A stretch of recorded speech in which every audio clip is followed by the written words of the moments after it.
Welcome to another edition of a Theology Thursday. We did not have one last week because I had family from out of town, and I was on vacation.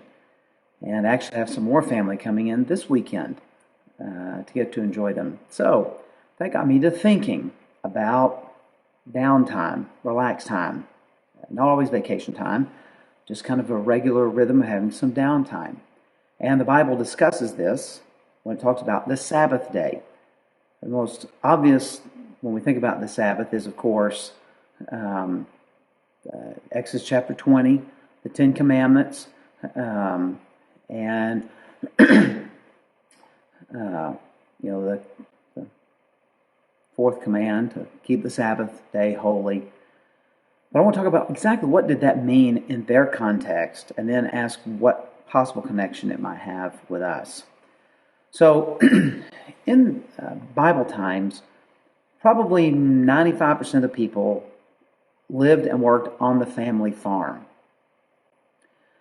And so the Sabbath day becomes very important. So I want to cover what it meant to them, some ways it applies to us, and then I want to take a little turn on the Sabbath that you may not have ever thought about. And to me is quite interesting and important. So as farmers, they didn't go to work. Nobody went to work. Instead, you got in the morning when the sun came up, because of course there was no lighting, artificial lighting like we have. So you got up, you went out the door, and you worked in the field, and then you came home to eat dinner in the evening, kind of thing. So work was always just, right outside the door. Right outside the door. You can even look out the window and see work that needed to be done. Well, there's always that temptation when work is right there to say, well, I'll just go do a little bit today.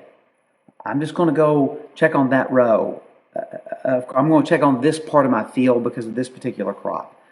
So the Sabbath day was a way to force them to take a day away from work that's always right outside the window, work that's just always with you, to have some decompression time. It's interesting, in the Old Testament, there are at least 3 reasons given for observing the Sabbath. 1, because God made the world in 6 days, so we are emulating Him.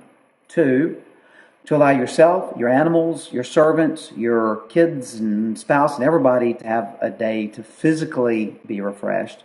And then the 3rd reason that's given to us in Deuteronomy chapter 5 is so that you would remember the deliverance from Egypt, which is closer to why we observe Sundays, to celebrate our redemption that we have completed through the resurrection of Jesus Christ.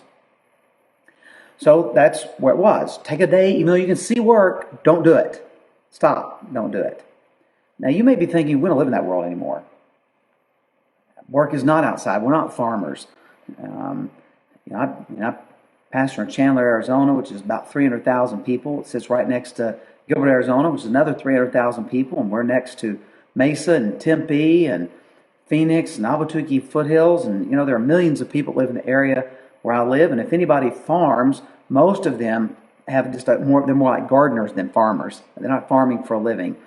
Most people go to work at a job somewhere, or even if they work from home, they still kind of have that mentality of like the weekends off. But the reality is, we are like they were in Bible times. Work's not right outside the window. You know what work is? It's right in my pocket. It's always easy to say, I'll just check a few emails. Let me just do a little bit. Let me just finish this project. If we're not careful, we can find ourselves working 7 days a week. We might not be working a full day 7 days a week, but we can find ourselves working 7 days a week. God says, look, you need a day off.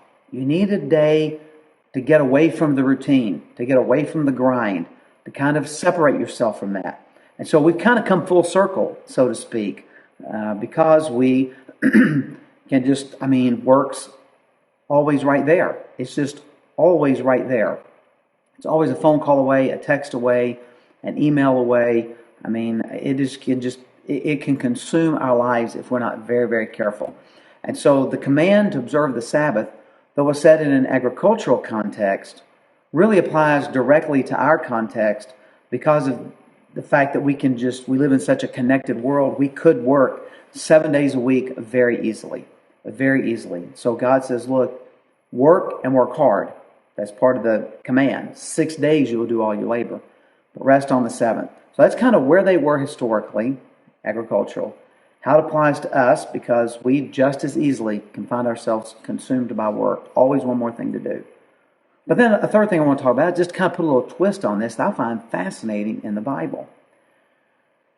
When the Bible was written, particularly the Old Testament, there was men's work and women's work, but not in the way we think of it, because every meal had to be created from scratch. There was no pop it in the microwave.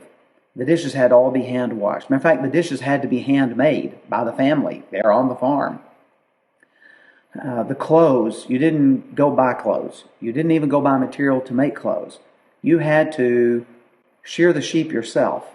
You had to comb it out and work it, and then you had to make it into thread, and then you had to weave it into the fabric, and then you had to make the clothing from the fabric. A typical outfit would 3 months to make, beginning to end. And so there were all of those things. So the women ran the household because it was a full-time job just to do all of that, to cook and to make the clothing and all those other things that needed to be done. And then the man went out and worked in the fields, and that was what he did full-time. So both of them worked full-time to make the family farm run. So it wasn't some kind of, men are better than women or women stay inside. It's not women's work, like, unfortunately, it's become a negative term. But it was really more of a division of labor. There were his task and her task to make the family farm work efficiently. Well, think about it. The man can look out the window and see the fields, and he's thinking, man, I need to go do stuff. But what about the wife? We got to eat every day. I mean, there are taking care of the house was a full-time 7-day-a-week job. So many of the specific ordinances related to the Sabbath are directed at the wives, directed at the women, because God wanted to ensure that not only did the man have a day off, but the woman had a day off. She had a day to decompress. She had a day to relax. It always cracks me up when people go, the Bible's very patriotic and low view of women. Actually, not true. There are tons of commands, like the ones related to the Sabbath, that show us the importance of women and their equality with men in their standing before God. And so God says, look, I don't just want the men to have this day, I want the women to as well. So there were all kinds of restrictions on you can't boil water, you can't cook, can't build a fire. These weren't really directed at the husband who would be out in the field working. It was directed at the wife. Look, here's why I'm giving these restrictions, because I want you to have a day off as well. I want you to have a break. I want you to have an opportunity to decompress from the regular, mundane work that you do. And so God makes sure to protect the man from working 7 days a week by don't go work your fields. But he also makes sure that the women were protected from being workaholics and that they had a day off as well. And so there are actually more commands related to the things that women would have done on the family farm than there are that men did on the family farm. Because God wanted to ensure to protect them and their need physically and emotionally and spiritually to have a day off, to have a break, to get re-energized. And so a lot of people don't think about the Sabbath day in that terms, but to me, it shows how much concern God had both for the physical, spiritual, mental well-being of the man, but also of the woman. So there are, Sabbath ordinances and restrictions to make sure that both are taken care of. So I want to encourage you to follow the biblical guideline. It may be that you just need to turn your phone off some days. Don't go, man, I need to check that email. Think about how can I disconnect sometimes?